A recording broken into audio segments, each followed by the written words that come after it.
This is WPSL Port St. Lucie, the talk of the Treasure Coast. Market.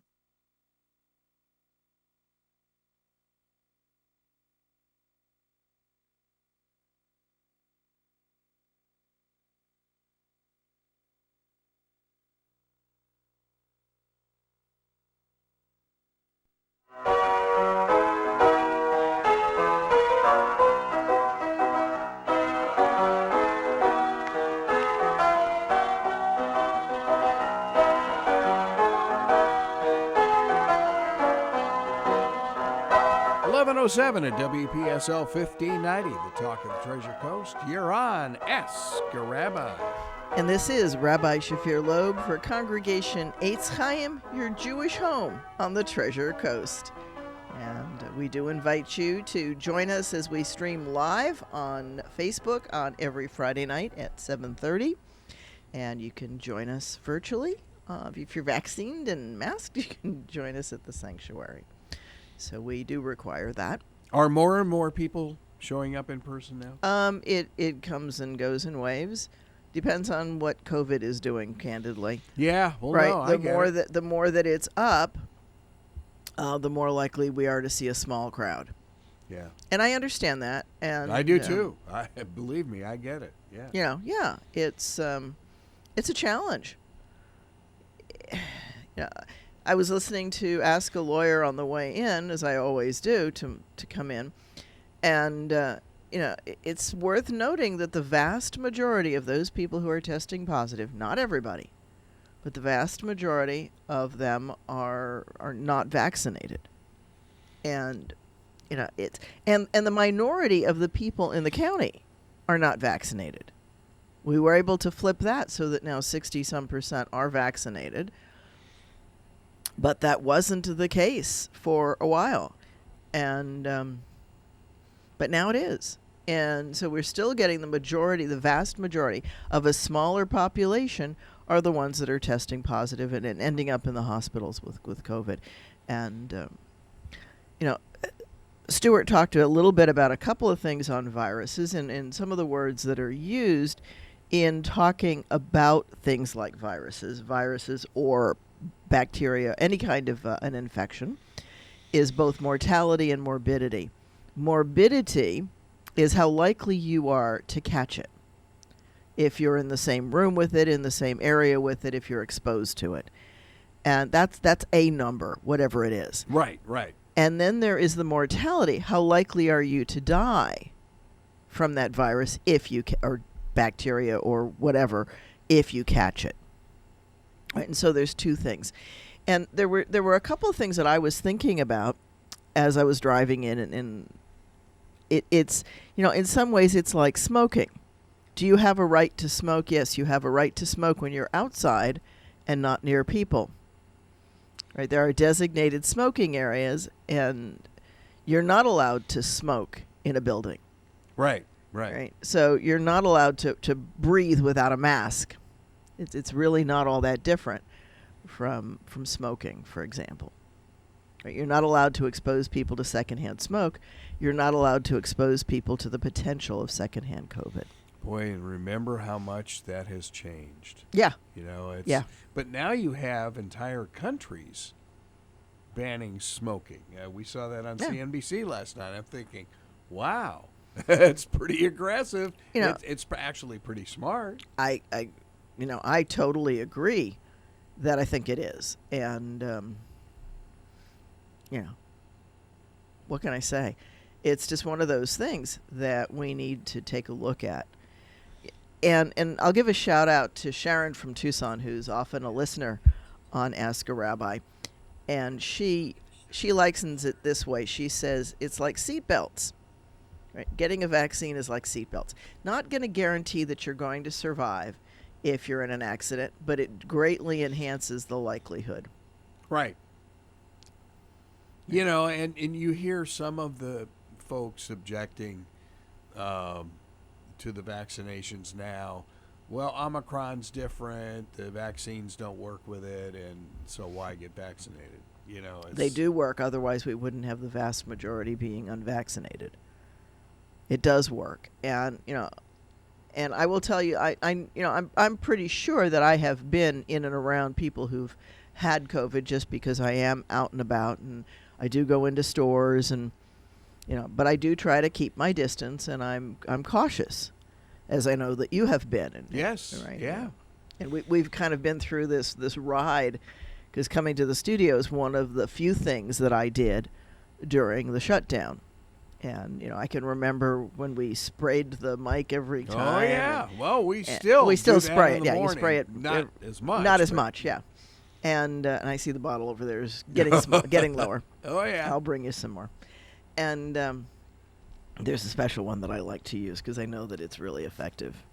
So Yeah, you don't like our Lysol poison. no, around here. well, Lysol is a second cousin to Agent Orange. I have my Yeah. aversion to it. So Yeah, well, that's but at least it's not just that I say don't use it, right? I give you something that works that I can show you has EPA approval for that function. So, yeah. What can I say? Lots of government agencies do try to protect us, and it's amazing how much people try to work against that issue. It's just, what can I say? It's our personal freedom. Oh. Yeah, and as Stuart was talking about people who say that, I was thinking about people like Typhoid Mary, right, who ended up basically imprisoned in a hospital. She had no symptoms, but she couldn't be cured of it because she was a carrier. So she ended up, and she of course worked in food service, of all the great places to Yeah. help transmit that's it. Perfect. Yeah, and then they actually told her that she could have her freedom if she would stay away from food service, but it was the only way she knew to make money, and so she kept drifting back to it. Okay. It's an interesting world. Yeah, you sit there and as Stuart said, I know so many people who have had family members. I know people who've had COVID. Stuart certainly knows people too as well. He's got family members that have had it, and in this day and age, everybody knows somebody who knows somebody. Yeah. Remember at the very beginning when we both went and got our vaccinations, it's like, oh, I don't know anybody that has this Yeah. stuff, and of course now, it's all over the place, and we had it down at our Stewart station where both morning show co-hosts caught Yeah. it from somebody who came in to do a show, and you just don't know. And of course, they spent their entire vacations with this, so some vacation to remember. And it happened here with our morning show host, and he got it while he was on vacation. So, And Trips is one of the big places where That's where he got people his. actually do. Partially, I think, because there's a couple of things that contribute to that. One, even though it's a pleasurable event, it still is stressful. It's new things. Your body is challenged. Your sleep patterns are different. All of those things cause the stress hormones to rise in your body. And in combating that stress, very often it's the immune system that pays the price. That's why people often come home from vacations with colds, flus, and other things, because their immune system is stressed by the travel. The ancients got it. They knew that travel was dangerous. It hasn't changed, even though it's pleasurable. I certainly enjoy cruises. And I think I commented back in 2019, which feels like 9 million years ago. That was 100 years ago, wasn't it? Which was the last cruise that I took, the end of 2019, right before or as COVID was trying to make its way into the world. Oh, sure. Yeah. And I commented then that the thing I had noticed that had changed on the cruise lines between my first cruise in 2018 and my cruise in 2019 was that you no longer in the Lido deck grabbed your own the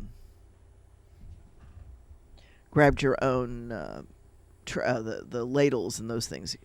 they had the people behind the counter. You could have as much as you wanted, but they served it to They you. had to serve it. They had Okay. to serve it, and they were all wearing their gloves, and you could see them frequently changing their gloves, and they frequently changed out the serving tools. Right, so they Wow. Yeah, they would throw them every so often into a tray, and the tray would be taken Yeah, away. last time we went, it was all self-serve. And Yeah. Yeah. And that's how it was in 2018 when we went, because I can remember fumbling, in the salad bowl Oh, for yeah. the Yeah. tongs and Been there, things like done that. Yep. And they had changed that.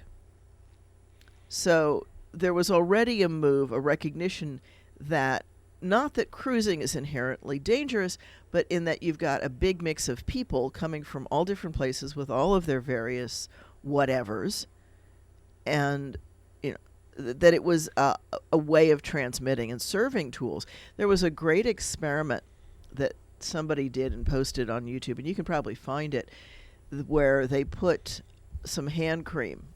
So hand cream that you can't see, but you can see it with a black light because it's got some iridescent stuff in it, on one person's hands. And then they open them up to a buffet in a restaurant. And you see where it is. You see it on people's faces because it went from this guy's hands. It was a guy that was the initial subject. And you could see it on all of the serving trays where he had gone and gotten food. And where the next person had touched it, and they picked up just a little bit of that lotion, and you could you see a lot of it on glasses. You and I wear glasses. You saw a lot of it there because people do that function, right, of pushing your glasses back on. Always, all the time, right? And so you're right up in your face with it, and you could see smudges of this lotion all over. And then they reran it. They cleaned everything, and they reran it, but with changing out the serving utensils I think it was every 30 minutes. And the incidence of the cream all over was down to some minuscule amount. Wow. Really? Just because it was a buffet restaurant where everybody touched the handle. And that was why at the beginning of COVID, everybody took out their self-serve. Right, the salad bars and Sure. that hurt restaurants like Ruby Tuesday that had that incredible salad bar that I miss tremendously. It was my favorite thing. They're gone. Yeah, those are hard to keep safe in a time of high transmissibility, which is what we're in. We're in a time where a disease is likely to go from one to another. And part of it's touch. And so we see all kinds of things. We see use the pen and throw it into the bin and then we'll wash it and things like that. And, yes, in the supermarkets, if the guy or gal doing the washing down was doing it sloppy, they were, in fact, just transmitting it. And certainly in the beginning, and I still do it, I do have a viricide and I'll wipe down that handle. It's similar to the spray that you've got there from me, and I'll use that on the handle. And I still wash my hands when I come out because, I wear glasses, so I touch my face, and I recognize that. And that's not being, I don't think that's being paranoid. I don't think that's being phobic about it. I think that's being just exercising a little extra caution. You know what I find myself doing, and I don't know why I do it, but every time we go to the grocery store, when I come home, I wash my hands after we... Yeah, you've now picked up a habit of doing that. Yeah. From having been outside. Never did that before. I've got the viricide in my car, and no, it's not going to explode, and that was... I don't know what that came... Those videos. That's the same thing. The cell phone's not going to ignite your gas if you're at the gas station. Much more likely that's actually caused frequently by women sliding across the seat to put the credit card away and then sliding back out and not grounding themselves before they touch in a spark. Wait a minute, back up. Yeah. What? Some of those were sparks caused by friction of clothing across the Wow. the vinyl seats. I never thought about that. Yeah. It was a shock thing. And if the conditions were just right, The pump would go. well, the pump had to also be leaking and Right, putting right, stuff yeah. out. And so, putting the sniffers on the pump certainly decreased the likelihood of that greatly. But there was this popular thing that it's you talking on the phone and all of the radio. Oh yeah, I remember It's like, that. no. Sure. And I love what I call fake science, because it's all over there. And you and I have talked about it. It's not cold energy coming in off of the cold window. It's your heat going out that you feel, and that's why you feel cold, because you feel the loss of heat. That's the danger of having some science behind my training. Somebody was telling me that a bottle of water builds up air pressure like a bottle of pop. That's not why it's hard to open. It's hard to open because they've really got it sealed so that those bubbles don't escape from the gaseous Coke, pop, soda, whatever you want to call it. Yeah. And they seal the bottle of water the same way so that when you get the bottle of water, it has water in it as opposed to leaking out. And you can never seal it quite as tight again unless you really torque it on. And most people don't. And they leave it a little, sometimes it's torqued a little bit more. So, yeah, the joys of it all. See, but that's your scientific background. You can be more analytical than the average person on the street. That's true. I've had that training. Can everybody do some of that training? Absolutely. And I think so. Here's a piece. You and I have joked about it, but I continue to take courses and to try to what would have been called sharpen the saw. Right. I continue to do that. Thank you, Blanchard with his 1 minute manager. Sharp not that one. Covey's 7 Habits of Highly Effective People. That's where it comes from. I misquoted. But where he says that you need to continually sharpen what you're doing and use your brain. And that so now we're going to flip into the psychologist side of me. That is something that people absolutely need to do, as much to convince themselves that there's still so much more to learn. We have an interesting dynamic in the world, and I'm forgetting who it's credited to, but you can find it on YouTube or Google it. And that is why people who are incompetent think that they're geniuses. And it really is because of how little they know. They don't know enough to know. It's a Donald Trump life story. Down boy. Oh, I'm sorry. Down boy. People who don't know much don't realize how much there is to know, and so they think they've mastered it. And they overestimate, they think they're a fantastic guitar player because they don't realize what it takes to be a fantastic guitar player. They think they're a fantastic singer because they don't realize how much a singer has to work on keeping their voice in tune and using that set of muscles to fix your voice, to correct it, to practice it. Practice? I don't need to practice. Yeah, I've just got a naturally wonderful voice. Not. I can tell that by my husband's facial expressions when I sing. He can tell pitch very, very well.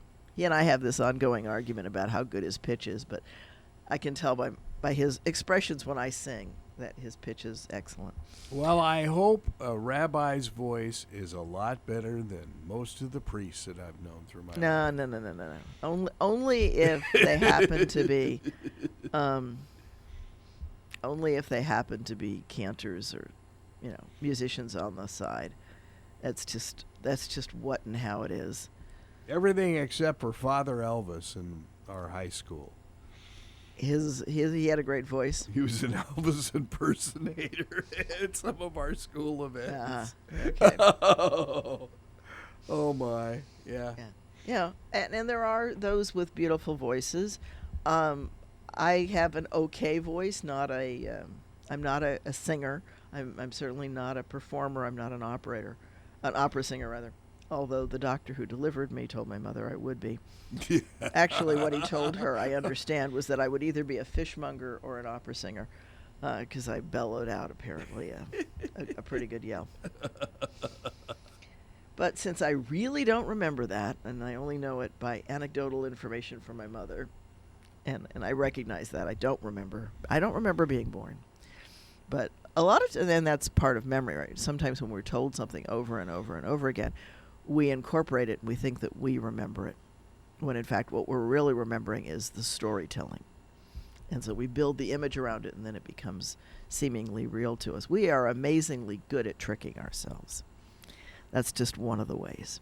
So, and the other side, though, of people who are incompetent, who think they're wonderful at something, and we all know people like that, is that somebody who really does start to know things starts to feel incompetent because they realize that they only know this little bubble, and there's so much more out there to learn and to know and to sharpen and to gain. And so that's probably one of the reasons why I keep working at learning.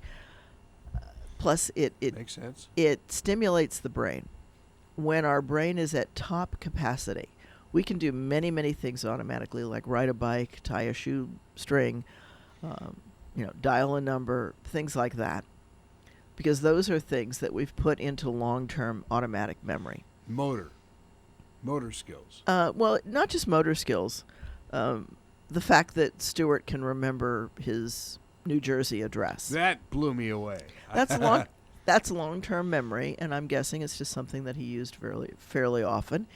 And so it was and he's still readily available to him. That's long-term memory.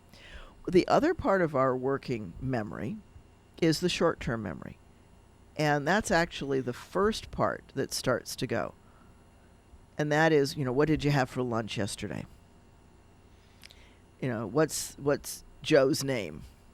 And I myself am very bad with names, so that was a bad example for me. I struggled for a second here trying to remember which book, right, I was trying to quote. That was not short-term. That was an inability to access the name in long-term memory.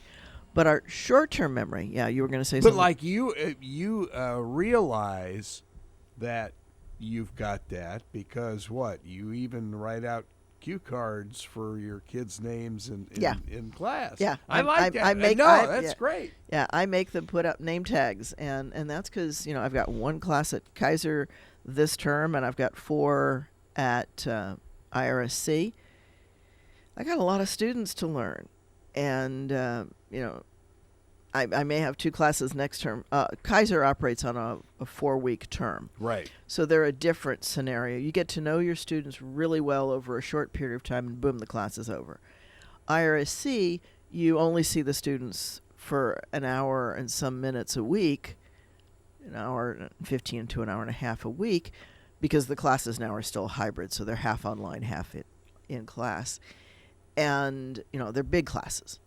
Kaiser has small classes, so it's a very different dynamic, and I love that I get to go for both. I think that's kind of cool, actually. To me, that's wonderful because it gives me 2 different styles of teaching, which keeps me more active, and I have to constantly think about what I'm doing in each format, and it's different because of the different ways that the students are taking the class. Not to mention the dynamics that the students bring into the class, which that also requires some effort. So, I like that. But you're right. I do name tags to help me. And I knew somebody who was really impressive with that. The woman who was the principal at the Green Avenue Temple in Cleveland could walk into a room of 75 or more people, and she would know everybody's name within minutes. Whoa. She would circulate through the crowd, and she would introduce herself to everybody. And by the time she finished the room, she knew everybody, and she remembered their names. And we used to ask her how she did that because, that's a skill that I would like to be better at. I haven't done enough work at building that skill. But I do know that I can learn amazing things like that because I had learned all of the different breeds of dogs that were at AKC shows. And I can recognize still to this day, if I see part of a picture like an ear, I can usually tell you what breed dog that ear is from. And that's the same kind of knowledge that the plant identification programs use to identify the plant Sure. and things like that. A few key features that I've identified. And I should be able to do that with people because people have unique faces, but it's just not a skill that I've honed. I know. Of course, was around the Dodgers for a long time. Tommy Lasorda, the late Tommy Lasorda, had the gift. He would always, the first time he met you, he basically asked all of your family's names. Wow. And he'd retain And that? He retained all of that with the thousands of people that he met through the year. And then another person in the Dodger organization, Ross Porter, the announcer, Ross had a photographic memory. All he had to do was look at a card once, and that's it. Yeah, he could shove it into long-term memory very quickly. But he was amazing. But if we go back to short-term memory, what that is let's say I give you a phone number to call. Can you retain that? And we can only have about 4 or 5 different things in our short-term memory and our working memory at a time. And that's why phone numbers are area codes, exchanges, and numbers. Yeah. That's called chunking, and it's to put the information so everybody knows that 772 is the local area code. 561 a little bit north of us. 954 to the south of us. And I can remember a lot of area codes. 520, of course, is Tucson. It's not Phoenix, but it is Tucson. And 502 is Kentucky, but that's because it depends where I'm talking to people, and I know the different area codes. Oh, yeah. Well, it's funny. My short-term memory, I'm finding, is really difficult. So somebody asked me, they said, well, how do you know the names of all these players? I said, well, I don't. But, I've got the rosters sitting on my tablet. It's almost like a teleprompter. Yeah. Where I look at the name on the court or the number on the court, and my eyes just gear to the rosters. And that's how I manage to cope, while I'm rattling off all those names. And I'm going to offer you that it actually interferes with your ability to learn their names. Yes, it does. Yeah. There's no doubt about it because I still don't know. And if I use the cue cards the whole time and I do keep them because I use them for attendance, but I stop looking at them as I start to learn the names, because if I continue to always look at the name card before I talk to the student, I don't really see the face. Yeah. Yeah. I don't really see the face. And that impedes the ability to match the two up. So we play tricks. If we're always using our GPS, we won't get lost, but we'll also never learn the way. So even as you're using your GPS, if it's a place you're going to go more than once, look around, learn it, so you don't need the GPS to get there. Yeah. That's very wise. And it's those kinds of things. So some of those crutches that we use, as you pointed out, teleprompters, crutches, actually work against our ability to build our memory and use it. So my advice to people as you get older, learn new things that you have to retain for some period of time so that you keep that part of your brain functioning. That's very smart. One of the first things that we actually lose, interestingly, is the ability to read. Because we stop decoding, and we live in a time when decoding written words is not stressed. Over time, we may lose the ability to record things. And how many people are reading books? Not tablets, but books. And you can still exercise the same thing reading it off of a tablet. You may not like it. Okay, that's what's coming out, dear sir, is your preference and your habit of books. Yeah. I've watched a lot of people switch over to the tablet, to Kindle or the Nook or whatever. They've been around for a while. They've actually been out for a long time. And I've watched people transition over, and avid readers still read a ton, and just, the difference is they don't flip this way, they flip that way. Right, right. And they still flip through and they find things. That part of the difference is it's easier on a Kindle or on a Nook to put a bookmark in if there's something you want to be able to refer back to, or you can search for that line of text that you're looking for, and it, of course, finds it much faster than you do. I do most of my reading on a computer screen now, because most of my books are ebooks, and yes, I can do it on a Kindle, but I've got the tablet, and the tablet functions like a Kindle if I ask it to. So does the phone, but most of the time I'm reading it on the big screen. And obviously I do a fair amount of reading because I'm teaching, and you have to kind of read the textbook again and again and again. It's useful. Oh, the teachers read the textbook? Oh my God! It is always fascinating to me when I have a new class that I've not taught before, and I'm like, okay, when are we going to get me the textbook? And I don't care where I'm teaching. That seems to be oh yeah, you need a textbook. You need to know what the students are learning, what they have available to them. I would think so. Pretty obvious. You would think so. But and now most of the books are going to ebooks. I think most of the high school students don't carry a big bag of books home anymore. That's probably healthier for their anatomies. Yeah, you're carrying 50 pounds of books or a tablet. Yeah, it's much easier to carry a tablet. Sure. Clearly. So, but you're still, if you're reading, you're decoding it, and you're using that skill. And I would offer people, change the font every once in a while just to exercise your brain. If you change the font, then you force your short-term memory to become involved until it learns the new font. That's interesting. Huh. And the more you can force your short-term memory to be engaged, the short-term memory, the working memory, is slower to come up with an answer. But it almost always comes up with the right answer. The famous example that I show my students in class is the question, if you go into a store and a bat and a ball cost $1.10, and the bat's $1 more than the ball, how much does the ball cost? And I never got that answer. Right. Yeah, what's the answer? The bat and the ball cost $1.10, and the bat cost $1 more than the ball. How much does the ball cost? I say 10 cents. Yeah, but it can't be, because if it was 10 cents, if the ball was 10 cents and the bat was $1 more, then it would have to be $1.10. So it'd be $1.20.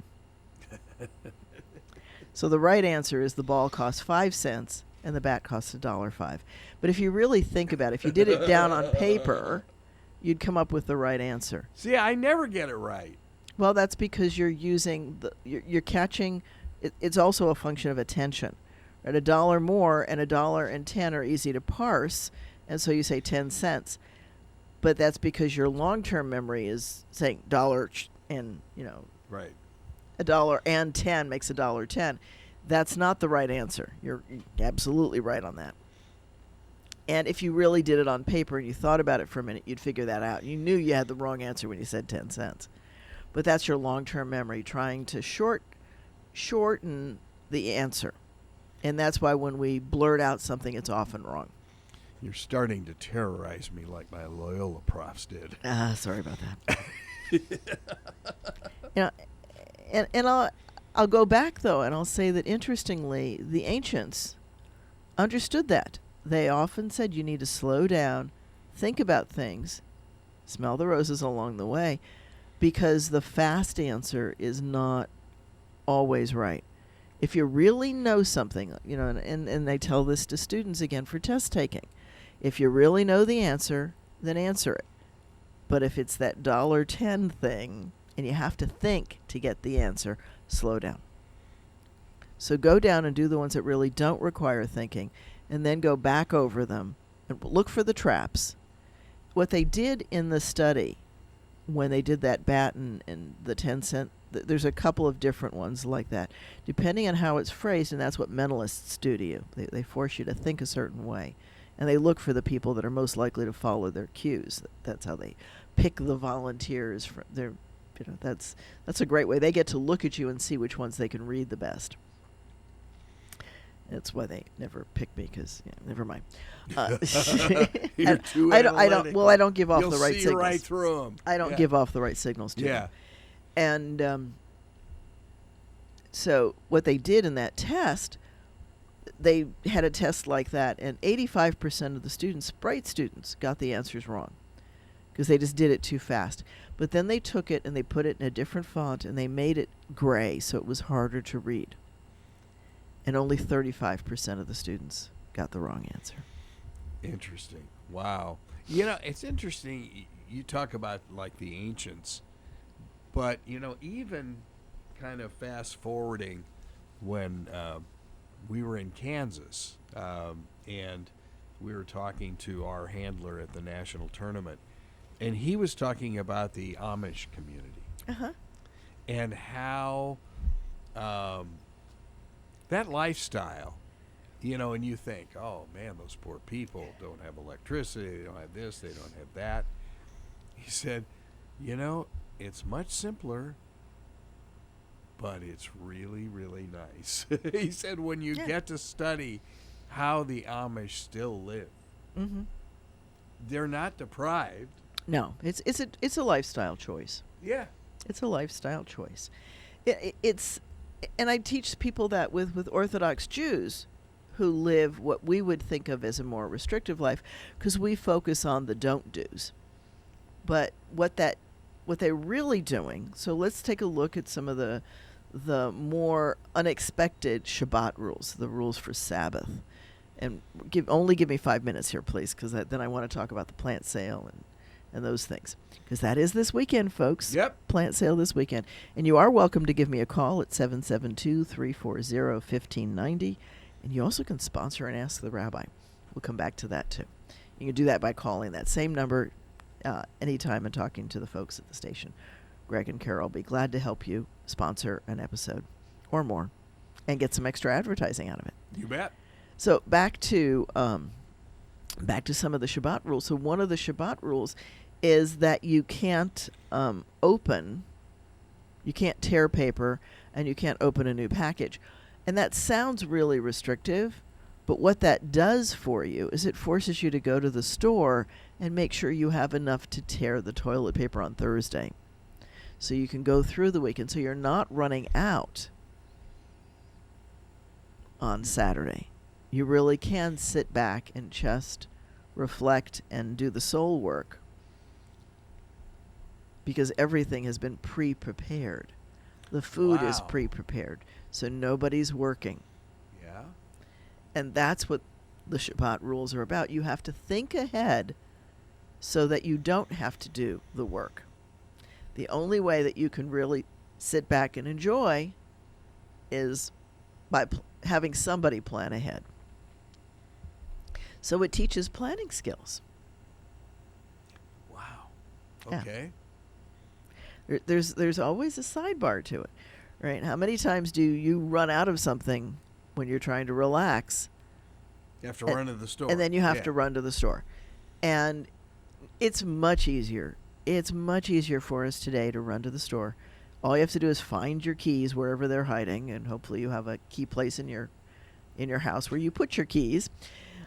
And so, you have to grab it. You have to grab the purse. You run to the store. You go by. You deal with the COVID in the store, and you wash yourself, and you come home. And COVID is perhaps teaching us that a trip out is different, and it disrupts the sitting back in the backyard or visiting with friends that are the preferred Shabbat activities. And in the old days, right, you had to go get the animal and hitch it up,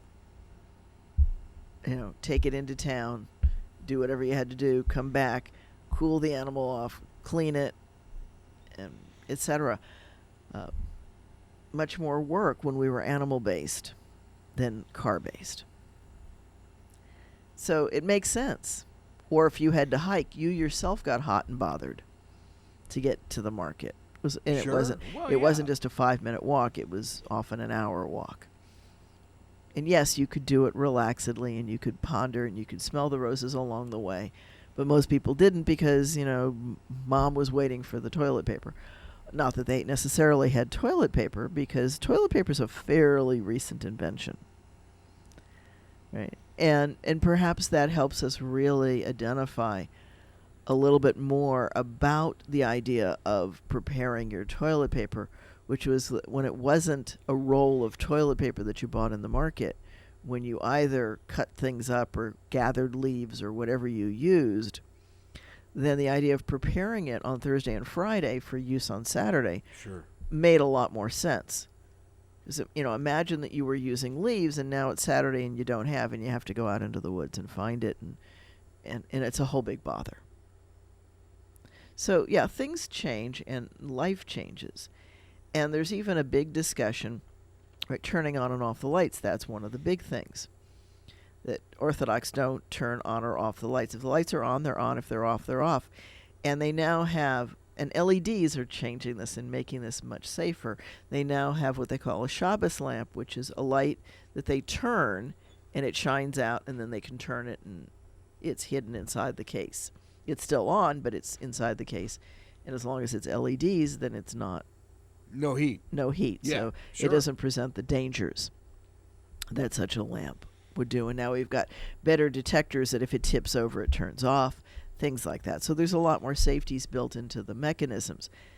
And the Orthodox community does change. They just change more slowly because they're looking at some of these overarching issues. So it's not just about don't tear as much as it is about prepare so that you really can relax. Plan ahead. Go shopping in time to make the meal so that by the time the sun sets on Friday, you can sit back and relax. Not only you, but the rest of the household, the servants, the animals. Now, the interesting thing, you're not allowed to not milk your cow because it's painful to a milk cow to not be milked. Oh, yeah. Right? Yeah. To go That 24 would make hours. sense. To go 48 hours instead of 24. It's painful for the animal. How do the Orthodox Jews feed their household pets on Saturdays? You prepare it. You prepare it Okay. ahead. And so, you're allowed to give it. Okay. You give the food, but you don't rip open you pre-open I got you. the Okay, feed yeah, bag, or yeah. you pre-gather in the hay. Sure. My mother had the container in the fridge, and so she would set it out and it would get to room temperature for them. And she didn't have a microwave anyway, so she always did that. And they would have room temperature food. So how would they handle like horses and stuff? It's Feed- hay. You just stockpile it. Okay, but what about the actual going out and feeding the horses on Yeah, Saturday? you have to feed. You have to feed your children. You have to Okay. feed your animals. Okay. And if they're used to going out to pasture, you let them out and you call them back in. That's not work per se. Okay. No, right? I get that's that. that's I get just that. that's your obligation. Okay. And that's why I said you have to go and milk the cow, because you're not allowed to have animals suffer because you're resting. It's not as much about rest as it is about being able to take the time to reflect And pray. and pray Yeah. and do what I call soul work. I've always wanted to write a book, in fact, called, it's Shabbat, Get to Work. Because it's not about not working. It's about not worrying about whether or not the light bill is going to get paid. But it's worrying about whether or not you are growing as a human being, whether or not you're doing the things you need and want to do for yourself and your family. And it's just a different focus. But you have to be able to let go. You don't go into the store and open it, because then you're focused just on the store. You focus on self and family. And God is part of that equation. So it's just a shift in focus. It's not no work. It's a different work. It's soul work. Mm-hmm. And the Orthodox do it slightly differently, but certainly the folks that join us for Shabbat have to put that in their schedule, right? There's two instructions: guard and protect the Shabbat. Guard, observe it, make sure it's on your calendar, and make sure you don't just put a concert over it or a doctor's appointment or whatever. You don't put other stuff over it. You guard and protect that time. And for the people who do that, then it does offer a spiritual, soul-enriching experience. And that's true regardless of what congregation you're going to. It's not my congregation's any better than anybody else's. It's not. Our community is not. It's just one in the network. So, okay, you are very aggressive in your streaming practices. How do the Orthodox handle that? Because you're not supposed to handle electrical stuff, and you've got tablets and computers and stuff like that. So there's two ways to deal with that. One way is that it's on and it's on, period. It's always on. Okay, I get that. Right, because the key is you don't change the status.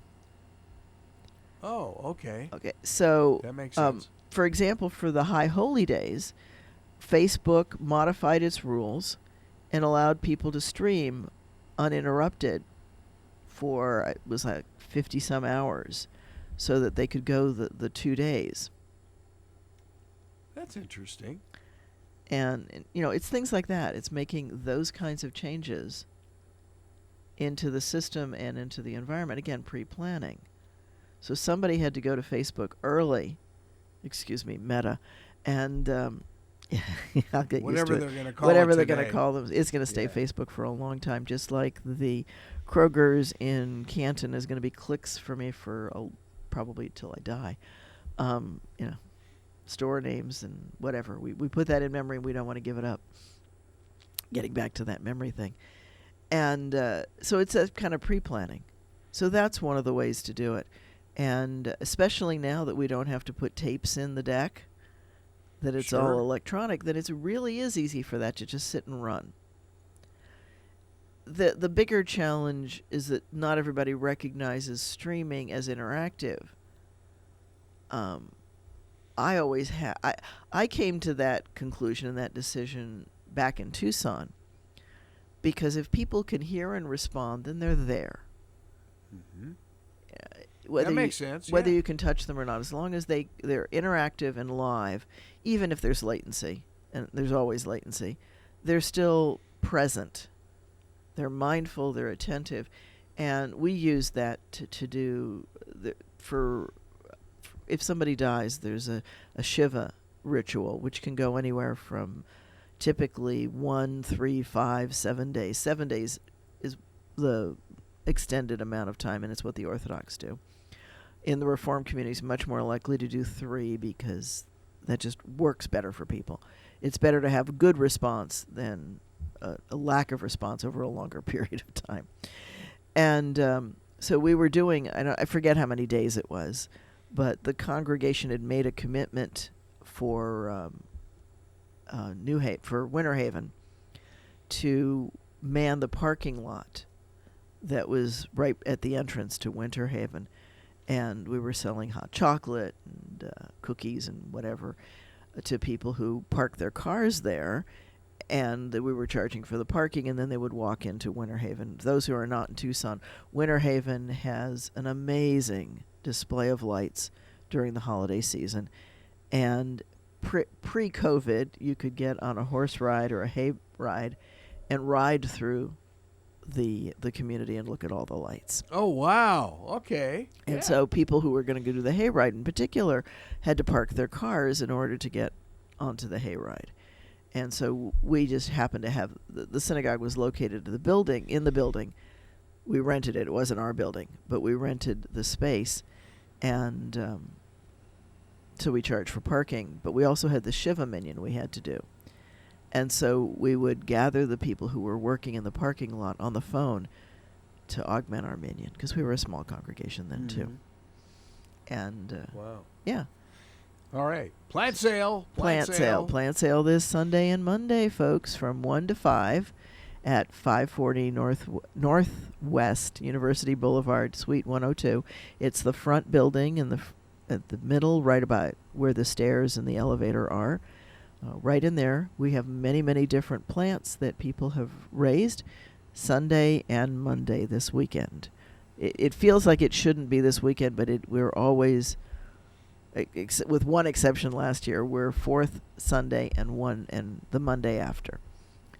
And it's difficult. This month, the first of the month was on a Saturday. So it feels a little out of kilter. It's the third weekend, but it's the fourth Sunday. So yeah, the plant sale is this weekend. Lots of interesting things. My backyard is just overflowing with stuff. Not all of which is ready for this month's plant sale. There'll be more stuff for next month. But it is this month from 1 to 5, Sunday and Monday. So please come join us and buy a plant. How did the little cold snap affect you? You know, the plants that I've got all just kind of looked at me and said, that was chilly last night. I'm sure that some of them felt it more than others. Yeah. And it's, I'm also sure that my patio, which is where most of them are, is a little more protected. Yeah. Than out in the out. And I know some of the folks in our congregation who grow plants do grow them just out in the backyard, and those are much more affected by the cold snaps. I went out today and actually made sure that I have the plants in trays. I have a couple of trays outside, ones that could take the cold, but they weren't real happy with the amount of water that was in there. I had to punch some holes in the bottoms of the trays so that the water drains out. Yeah. Yeah, we actually got a little bit of rain last night. That was nice. Yeah. Yeah. It makes the air fresh. It's yes, beautiful. It does. Yeah. So, and this is third Friday and fourth Sunday, all in the same weekend. Huh? Oh. Yeah, it's third Friday, so we are having our catered dinner tonight, and we are feeding the first responders. And you are welcome to sponsor a first responder meal, and we still offer some curbside pickup for dinners so that you can take them home and enjoy them as well. Doing what we can. Please, folks, if you haven't registered, this is a good point. The government is giving out 4 free COVID tests to every house, to every home in America. You have to go to the USPS site and register for it. Only, one registration per address. Can't send it to a commercial address, and the website's smart enough to know the difference.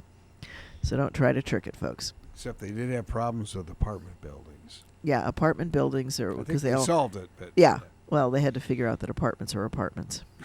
They should have thought of that in advance. Yeah, well, that's just not including the extra field, and it's a little more work, but yeah, it works.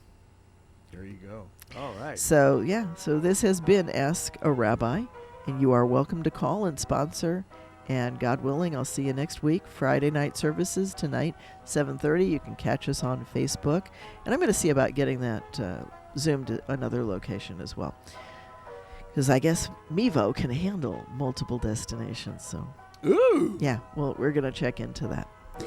So with all that, God willing, I'll see you next week at 11:05 right here on WPSL, the talk of the Treasure Coast. This is Rabbi Shafir Lobb, and this has been Ask a Rabbi.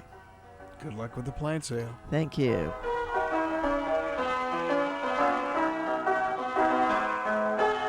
You've been listening to Ask a Rabbi right here on WPSL, Port St. Lucie, talk of the Treasure Coast, webcaster of the world.